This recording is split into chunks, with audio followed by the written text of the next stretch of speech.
अस्सलाम वालेकुम। So previous video में हम लोगों ने चैप्टर नंबर 1 और चैप्टर नंबर 2 जो इन्फ्लेमेशन वाला चैप्टर था हम लोग कर चुके थे, डिस्कस कर चुके थे उसमें क्या क्या चीज़ें पढ़नी है। अब हम आते हैं चैप्टर नंबर 3 जो हीमोडायनामिक्स है ना।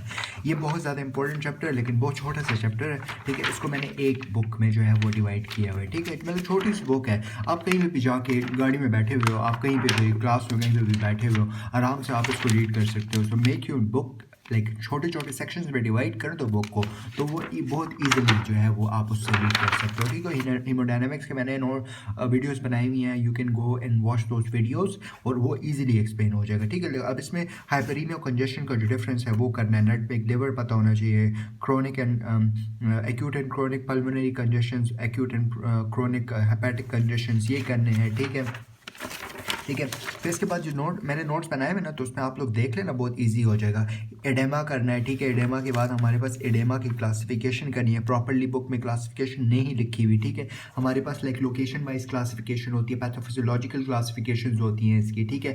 मतलब लोकेशन वाइज जो होता है पिटिंग नॉन पिटिंग एडेमाज होते हैं, ठीक है। पैथोफिजियोलॉजिकल जो होती है वो लोकलाइज और जनरलाइज और ये चीज़ें डिफरेंट होती हैं ना, वो आप देख लेना, वीडियो में मैंने एक्सप्लेन किया हुआ है, आपको ईजिली एक्सप्लेन हो जाएगा, ठीक है। फिर इसमें ये है, ये टेबल मस्ट करना है, ठीक है। फिर इसके बाद हमारे पास ये एडेमा का टॉपिक जो है ना, ये मस्ट करना है सारा का सारा। फिर थ्रोम्बोसिस आ जाता है, थ्रोम्बोसिस में हमारे पास ये डिफरेंट फैक्टर्स होते हैं, ये करने हैं, ठीक है। हीमोरेजेस, मतलब ये चैप्टर्स ऐसे हैं ना, ये हीमोडायनामिक्स वाला चैप्टर ना, कि आप जितना रीड करोगे ना उतना कम होगा, मतलब just read it, easy chapter है, बहुत ज़्यादा ईजी चैप्टर है, ठीक है।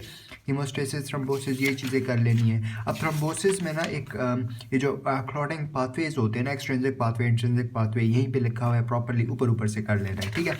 तो इसके बाद हमारे पास इस चैप्टर में मेन चीज़ है ना, वो हमारे पास, लेट मी शो यू, अगर मैं आपको डायग्राम मुझे दिख गई ना, ये एक मिनट, प्रॉपर्ली बुक में डायग्राम नहीं लिखी हुई, बनी हुई मैंने बनाई हुई है, वो मैं आपको दिखा देता हूँ, ठीक है। एक minute, just give me a second, वरना तो अभी दिखा देता हूँ, अगर नहीं मिली तो आप वरना तो आप वीडियोस में देख सकते हो, इजीली हो जाएगा। हाँ, हियर वी गो, ठीक है। ये डायग्राम है, ये वीडियो में मैं एक्सप्लेन कर चुका हूँ। ये हमारे पास नॉर्मल इसमें क्लॉटिंग का मैकेनिज्म होता है, ठीक है। नॉर्मली क्लॉटिंग क्यों नहीं होता, और जब हमारे पास कोई इंजरी होती है तो क्लॉटिंग का क्या किस्सा होता है, ये सारी चीज़ें हैं, ये हीमोडायनामिक्स में मस्ट करने की चीज़ें हैं, ठीक है। फिर इसके बाद थ्रोम्बोसिस में हमारे पास डिफरेंट जो है वो होते हैं, विच ऑफ ट्राइड है ये यहाँ पे, ठीक है। विच ऑफ ट्राइड मस्ट करना है, इसमें ये पेपर में मस्ट आता है, ठीक है। फिर इसके बाद हमारे पास विच ऑफ ट्राइड में डिफरेंट कंपोनेंट्स है ना, एंडोथेलियल सेल इंजरी होती है, एब्नॉर्मल ब्लड फ्लो होता है, हाइपरकोगुलेबिलिटी होती है, फिर हाइपरकोगुलेबल स्टेट्स होते हैं, ये इधर से कर लेना, डायग्राम से कर लेना, ठीक है। फिर इसके बाद हमारे पास एम्बोलिस, थम्बस, ये चीज़ें सारी चीज़ें करनी है, ठीक है।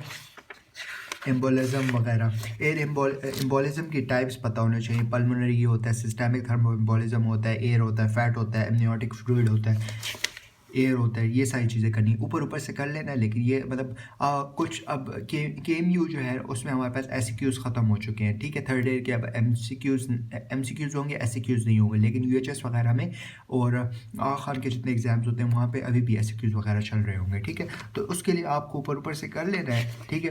और इजी है, इसमें कुछ भी नहीं है, ऊपर ऊपर से कर लो, नोट्स मैंने बनाए हैं वहीं से जाके देख लेना और इजीली हो जाएगा। इन्फॉक्शंस कर लो, इन्फॉक्शंस की टाइप्स होती हैं, रेड होता है, वाइट इन्फॉक्शंस होता है, सेप्टिक एसेप्टिक इन्फॉक्शंस होते हैं, ठीक है।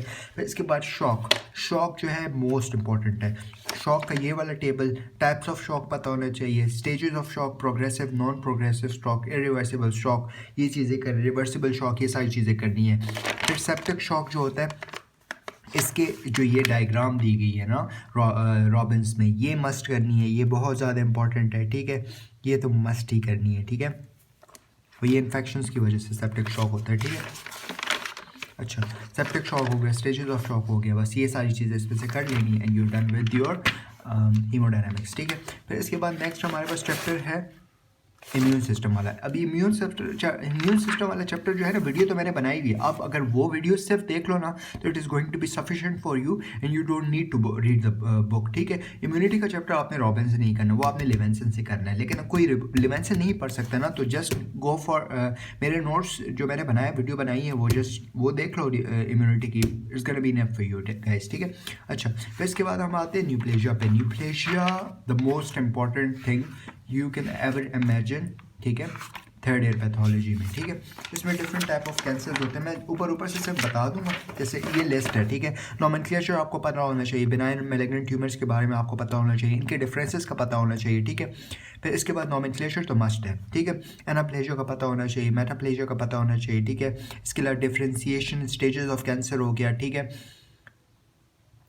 अच्छा, इसके अलावा आपको जो है वो डिफरेंट कैंसर्स, जो मेल में डिफरेंट कैंसर्स कॉमन होते हैं, फीमेल में डिफरेंट कैंसर कॉमन होते हैं, उनके बारे में पता होना चाहिए, ठीक है। इसके अलावा जब आप वो करते हो हॉलमार्क ऑफ कैंसर, ठीक है, ये यहाँ पे लिखे हुए हैं बुक में, बहुत ही अच्छे से एक्सप्लेन हुए हैं रॉबिन्स में, वो मस्ट आपने करने, ठीक है। हॉलमार्क ऑफ कैंसर तो छोड़ना ही नहीं है, ठीक है, ये यहाँ से करना है, ठीक है। अच्छा, इसके बाद हमारे पास हॉलमार्क ऑफ कैंसर के बाद हमारे पास जो है कार्सिनोजेनिक एजेंट्स हैं, ठीक है। कार्सिनोजेनिक एजेंट्स होते हैं, केमिकल हो सकते हैं, इसके अलावा रेडिएशन कार्सिनोजेनिक एजेंट्स होते हैं, ठीक है। मैं इसके अलावा रेडिएशन होते हैं, केमिकल होते हैं, मैकेनिकल होते हैं, ड्रग्स भी हो सकते हैं, स्टेरॉइड्स वगैरह, ये बहुत सारी चीज़ें हो सकती हैं, ठीक है। ये सारी चीज़ें करनी है, ठीक है।